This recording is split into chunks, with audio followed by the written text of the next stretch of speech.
I'm Dr. Tanya. I'm from AMTAN Medical.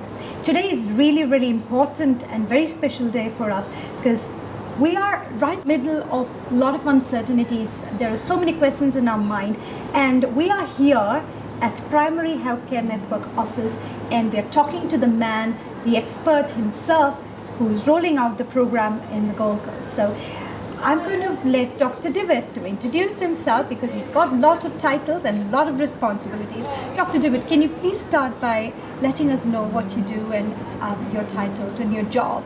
Hi Tanya, good day ladies and gentlemen, and thank you for this privilege to spend a little bit of time with you. For the last year or so, it's been my privilege to work as the clinical lead that coordinates and liaises between our hospital and health services and primary care, including general practice. And it has all been about our response to COVID, and of course now the implementation of our COVID vaccination program in Queensland. Fantastic. It's kind of really, we are really at that stage where the program is rolling out. What are the vaccinations that's going to be available, and when is it going to be available for general practice? Tanya, after waiting now for several weeks, I can confirm that in 4 days from now, the first COVID vaccines will be given in Queensland, and they will be given here right in the Gold Coast. That is certainly really exciting, very exciting. And what are the type of vaccination that's available? So there are two different vaccines, and we will talk a little bit about the differences and who and where they're from.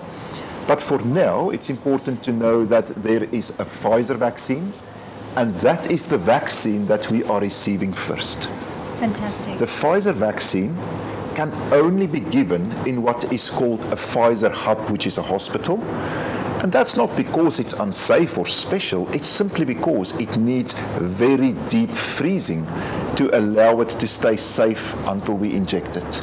And that vaccine will be given from Monday next week. The other vaccine, which we will be getting in large supplies, is the AstraZeneca vaccine. And that vaccine will be arriving, if all goes according to plan, towards the end of March. Fantastic. Who are eligible to get either of the vaccination? Is there any special groups who can get Pfizer or AstraZeneca? That's a great question. And up to now in the media, we have heard about the Pfizer, and then we hear about nursing homes and vulnerable people. In reality, the term that we would like to use is vaccine agnostic, because the two vaccines are both safe and both effective. What we are saying is that people will be getting the vaccine that is available. So whether you are in a nursing home, whether you are working in hotel quarantine, and thank you for those of you doing that, whether you're working in a hospital or simply going about your business, living in Queensland, you will either receive a Pfizer or an AstraZeneca vaccine. So initially, because the first vaccines are Pfizer and because they're reserved for the most vulnerable and the priority groups, it is true that initially it will be the Pfizer vaccine. So it's not really because of one is more effective than the other? Absolutely not. It is simply a matter which one came first. Are they safe? Is there any difference in the safety between the two vaccinations?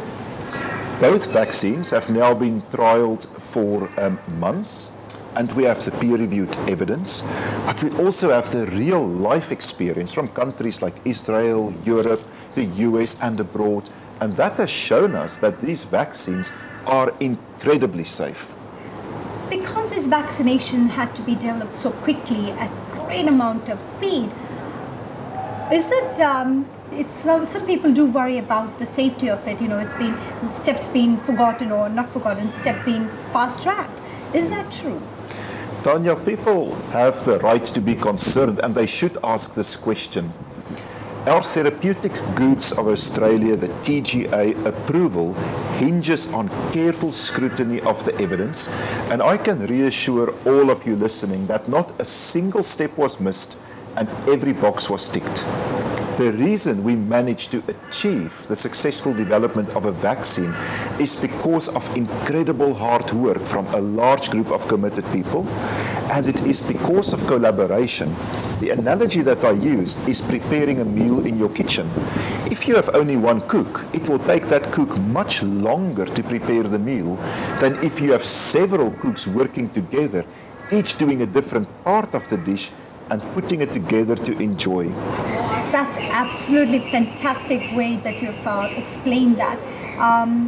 The other question that I have in mind about the side effects, is there anything that people need to be concerned about, the side effects? Thankfully, serious side effects are incredibly rare. And in almost every instant, they can be successfully managed by your GP or clinician or provider. If we think about Queensland, the latest evidence suggests that the chance of an anaphylactic type reaction within the first few minutes after your vaccine is only 1 in several 100,000. Now, the reality is that a lot of people, as many as 1 in 10, might have very minor symptoms, and they're usually self-limiting. And what I like to remind patients about is that those minor symptoms are usually just an indication that your immune system is working really well. It is responding to something strange, and those symptoms is your immune system's way to let you know that it is dealing with this vaccine that has been introduced to your body. That is amazing. That's exactly what we want. We want it to work. Exactly. So how far apart are the vaccination being given here? Yes. So with these vaccines, the interval between the first dose and the final dose was set to a minimum number of weeks to help with the research and the development. Right. So the minimum period of time between vaccines would be, in the case of Pfizer, 3 weeks, 21 days, and in the case of the AstraZeneca vaccine, the minimum period between the first and the second dose is 4 weeks. But in fact, we are now, based on international evidence, making the recommendation that for the AstraZeneca vaccine, which will be the one that is used most commonly, we are now in fact recommending that people wait 12 weeks between the first and the second dose. That is a really very good information, because I haven't thought it was 12 weeks apart. What if someone misses a dose of the second vaccination? Is there any concern? What should we do? As soon as someone realizes that they may have missed, and of course life happens, then they should just have it as soon as possible after that point in time. Okay. And are there any particular groups who shouldn't get vaccinated?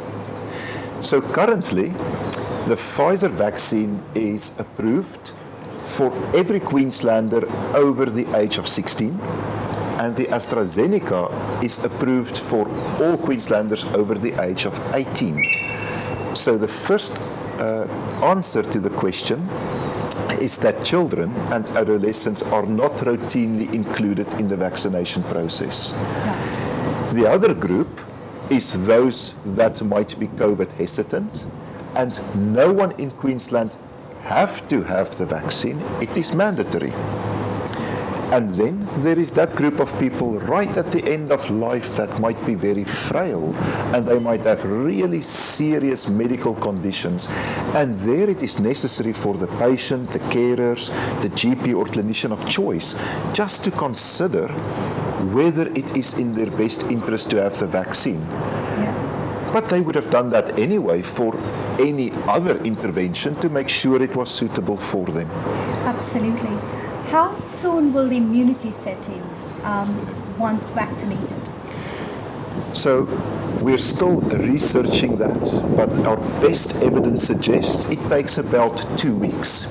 However, we know that even when you are immune or should be immune, that people can still contract any other illness, and we would stress to you that it is important to continue social distancing, the basic hygienic precautions that we've now been taking some time to just make part of our normal life, and to remember that even though you may be immune against one illness, you could still contract other illnesses. Absolutely. That's really very important thing that you mentioned. Just because someone is vaccinated, it doesn't mean that they can do whatever they want, but we have to still follow the safety precautions because there could be other illnesses around. Correct. As well, right? So that's very important that we should all be considering, follow the guidelines, follow the instructions from health authorities, and we all need to stay safe and stay healthy. Is there anything else you would like to add that we can communicate to our people? Tanya, I think there will be people listening to your show that may be at this stage thinking about starting a family. There might be some of the viewers that's already pregnant, and they will have questions about what the COVID vaccine means for their reproductive health.